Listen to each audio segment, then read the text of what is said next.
Hello and welcome back to Chasing Trophies. Today we're going to talk about the Tottenham Hotspurs, the team that did a lot of investment, a lot of shopping in the transfer market. Kafi spend kare 200 million ke upar spend kare. I think more than that, they got a lot of players into the team. One of them played in the last game. Well, a few of them played. Van Heck played, Tonali played, and quite a few others played in the game against Brentford. But Tottenham got absolutely spanked by Brentford. And it comes down to this question: is this a Tottenham Hotspur problem? Is it the same old Tottenham? Is it just Spursy right now? Obviously, you need time to let your players settle in, but somewhere down the line, you need better performances. I think Manchester United, similar thing. The way they started has been very poor, losing to Hull City like that. But Tottenham in specific have shopped so much. Last year, they didn't shop too much. They still suffered. Now they shopped a lot. They started off like this. It's not even the fact that they lost the game. It's the way, in the manner in which they lost. They got absolutely spanked by Brentford.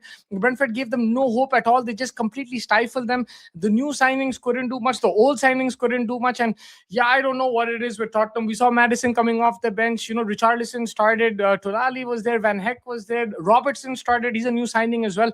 Obviously, it's going to take some time to gel. And the good thing with Tottenham, I'll tell you one positive thing, is that they're not playing any European football. So that will help them, I think, as the season progresses. But I think De Zerbi will have to get his stuff together, because it's not going to, if you continue like this for another 1 or 2 months, things will become tough again. Tottenham were already in a relegation battle last year, and yeah, I know that, just like if you're going to sign 8 players, it's not going to solve everything, but there should be some improvement.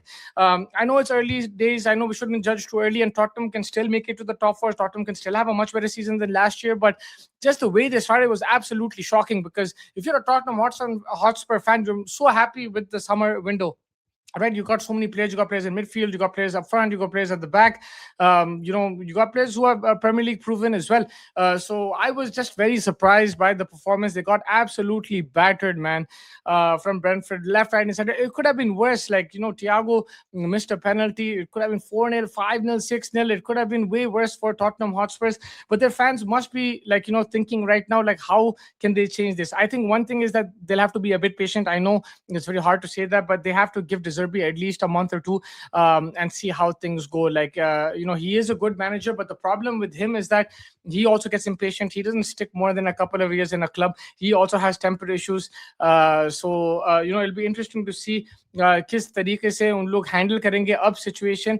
Obviously, I think it's still a good team. There's some very good players. It's going to take some time for them to gel, but they'll need to start at least showing in performances, even if they're not getting every result which is desired. They can't be losing 3-4-0 every week. That's going to be a massive problem. I think that Solanke thing also needs to be sorted. I don't know. They invested so much in him. He didn't start the other day. Richardson started over him. Goal scoring has been a problem for them. Obviously, with Son and Kane leaving, that's been a big hole for them. Defensively as well, they've had injuries. Again, Van der Ven has got injured. They have Romero there. At least they've signed a backup in Van Heck and stuff. So they have players who are Premier League proven and who can do a job even when the starting 11 is not there. They have players who can put in a proper shift. So I was actually very surprised. And if I go through their lineup, look at this lineup, the starting 11. Kinski was in goal again. They got Gray at right back, Van Heck, Senesi, and Robertson.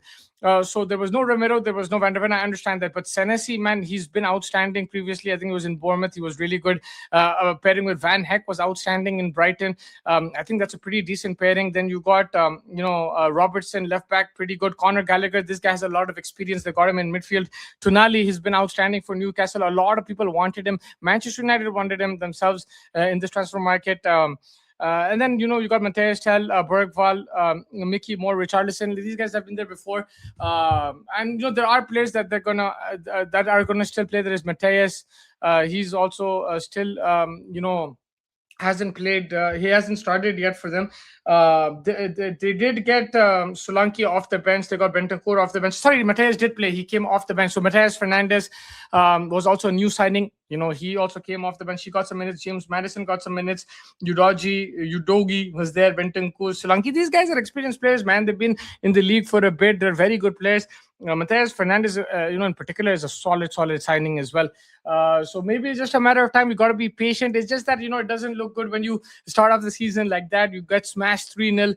I think same thing with Manchester United. There were a few hopes after the signings and stuff for Tottenham, but it just looked like oh my god, this is a relegation battle. title all over again. I still feel they're not going to get relegated. They're going to finish in the top 10. I still feel they can fight for the top 4, but they'll have to have better performances. Like I said, De Zerbi has now more time with the players on the training ground. They're not going to just be, sitting over there and playing Europe every weekend, like, on weekends, traveling, weekdays traveling. It's not going to be like that. He has a lot of time.